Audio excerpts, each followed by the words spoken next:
নমস্কার, শম্পার রান্নাঘরে আবারও একটি দারুণ স্বাদের রেসিপিতে আপনাদের স্বাগত। আজকে নিয়ে এসেছি শীতকালে নিয়ে একটি শাক রান্নার রেসিপি। বাই দ্য ওয়ে, আমি শম্পা, আপনারা দেখছেন শম্পার রান্নাঘর। আজকে নিয়ে এসেছি মেথি শাকের একটি রেসিপি। আমরা সবাই শাক খেতে পছন্দ করি, তাছাড়া এই শীতকালে শাক ভীষণ অ্যাভেলেবেল, মেথি শাক বিশেষ করে। এই শাকটি শীতকালেই পাওয়া যায়। আর নিয়েছি বেগুন। এইভাবে মেথির শাক খেয়েছেন কি না আমি জানি না, তবে একবার রান্না করে খেয়ে দেখবেন, অপূর্ব লাগবে। কালো জিরে, রসুন, কাঁচা লঙ্কা, বেগুন আর মেথির শাকের কম্বিনেশান দারুণ সুস্বাদু হয়। আমি বেগুন ছোট ছোট পিস করে কেটে নেব। আমি একটি ছুরি নিয়েছি, চপবোর্ডের ওপর রেখে বেগুন কেটে নিচ্ছি। সম্পূর্ণ ভিডিওটি দেখবেন। রান্নাটি ইজি হলেও কিন্তু দারুণ স্বাদের। গরম গরম ধোয়া ওঠা ভাতের সাথে এরকম শাক হলে কিন্তু আর কিছুই লাগে না।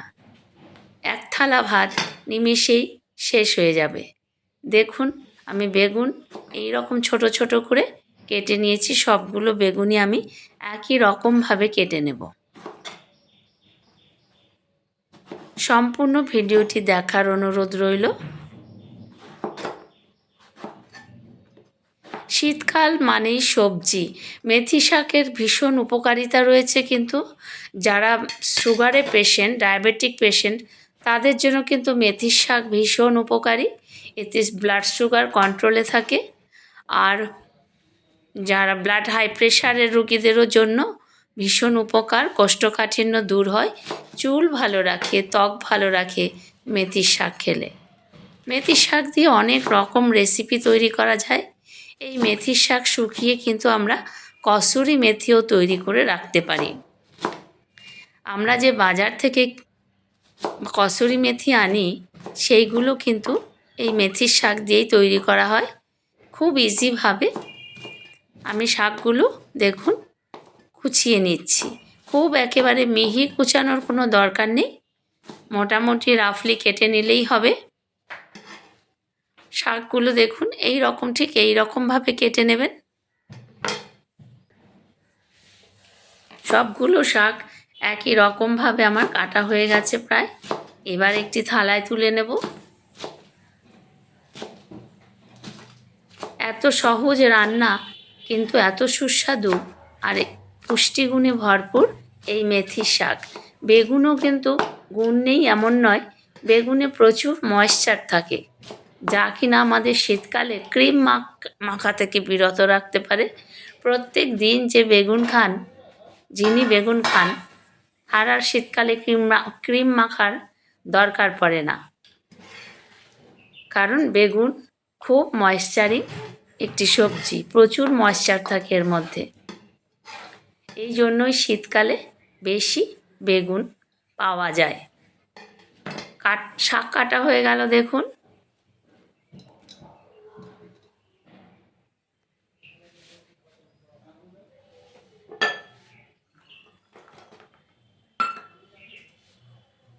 এবার কাঁচা লঙ্কাগুলোকে আমি একটু ছোট ছোট কেটে দেব। একটু ছোট ছোট করে কাটলে হামালদিস্তায় থেতো করতে খুব সুবিধা হয়। আমি রসুন আর কাঁচা লঙ্কা একসঙ্গে থেতো করে নিচ্ছি। থেতো করে তারপরে ফোড়নে দেব। এত সুন্দর স্মেল হয় এইভাবে দিলে, স্বাদটাও যেন অনেক গুণ বেড়ে যায়। থেতো করা হয়ে গেছে দেখুন, ঠিক এই রকমভাবে থেতো করে নেবেন। আমি কড়াই বসিয়ে দিয়েছি। কড়াইতে দিয়ে দেব সর্ষের তেল। শাক মানেই সর্ষের তেল। সর্ষের তেল ছাড়া কিন্তু শাক খেতে ভালোই লাগে না। যাদের কাছে না থাকবে সাদা তেলও করতে পারেন, কোনো অসুবিধা নেই। আমি বেগুনগুলো আগে হালকা ভেজে তুলে নেব। তেলের মধ্যে বেগুন দিয়ে দিলাম। নাড়াচাড়া করে বেশ সুন্দর করে বেগুনগুলোকে ভেজে তুলে নেব।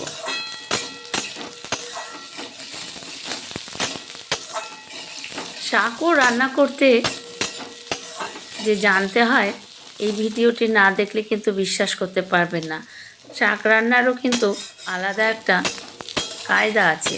শাক কীভাবে বেশি সুস্বাদু করা যায় এই ভিডিওটি দেখুন, তাহলে কিন্তু বুঝতে পারবেন শাককে কী করে সুস্বাদু করে তোলা যায়।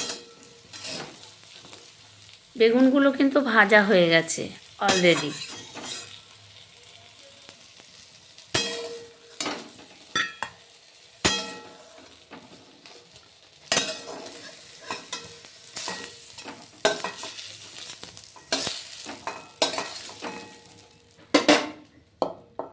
বেগুন ভাজা হয়ে গেল।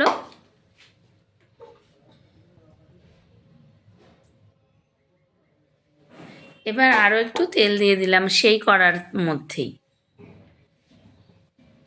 দিয়ে দেবো 2টো শুকনো লঙ্কা ফোড়ন।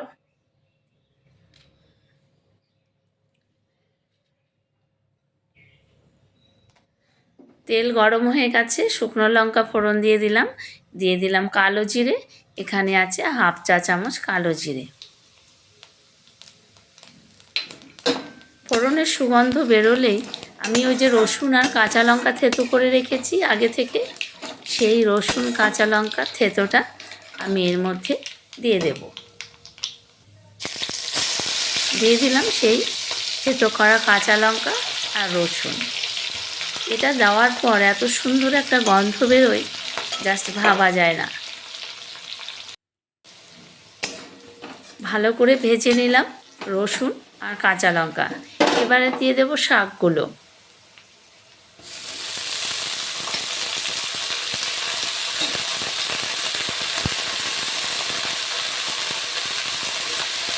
দিয়ে দিলাম শাক।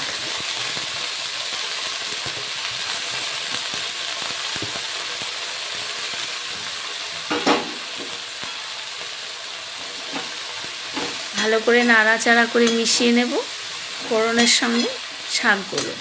গ্যাসের ফ্লেম কিন্তু আমি মিডিয়াম টু হাইতে রাখবো, কারণ এর থেকে জল বেরোবে। আমি কিন্তু নুন আগে দেব না, নুনটা কিন্তু আমি একটু পরে দেব। শাক ভালো করে সেদ্ধ হয়ে যাওয়ার পর তারপরে কিন্তু আমি এর মধ্যে নুন অ্যাড করব।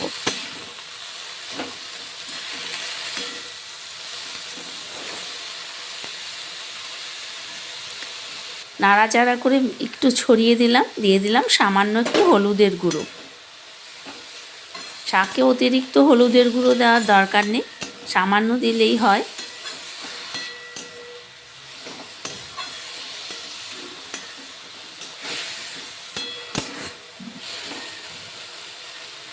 এবার জলটা শুকিয়ে যাবে আর শাকটাও সেদ্ধ হয়ে যাবে। আমি কিন্তু কোনো ঢাকা দেব না এর মধ্যে, ঢাকা দেওয়ার কোনো দরকারই নেই। শাক ভীষণ নরম, একেবারে সেদ্ধ হয়ে গেছে। কড়াইতে দেওয়ার সাথে সাথেই কিন্তু প্রায় শাক সেদ্ধ হয়ে যায়, কারণ এখনকার শীতকালের শাক ভীষণ নরম। আর শাক কিন্তু শীতকালেই বেশি খেতে ভালো লাগে।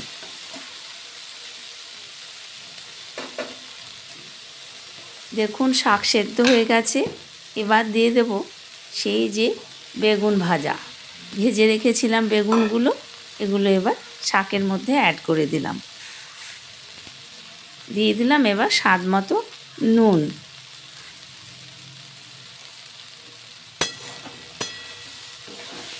ভালো করে নাড়াচাড়া করে মিশিয়ে নেব হালকা হাতে।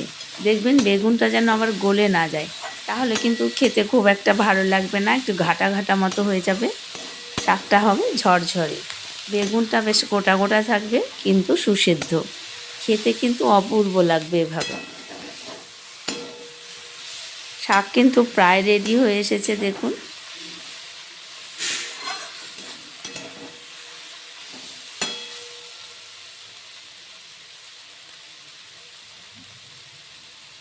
বন্ধুদের কাছে অনুরোধ, সম্পূর্ণ ভিডিওটি দেখবে।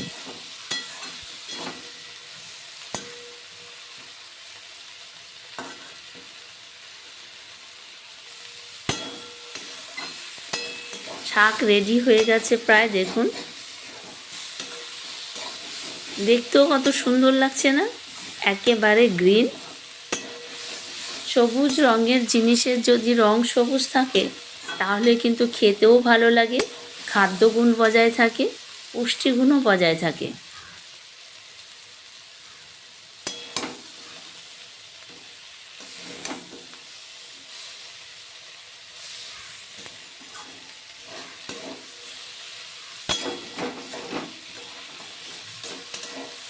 ভালো করে নাড়াচাড়া করে মিশিয়ে নিলাম।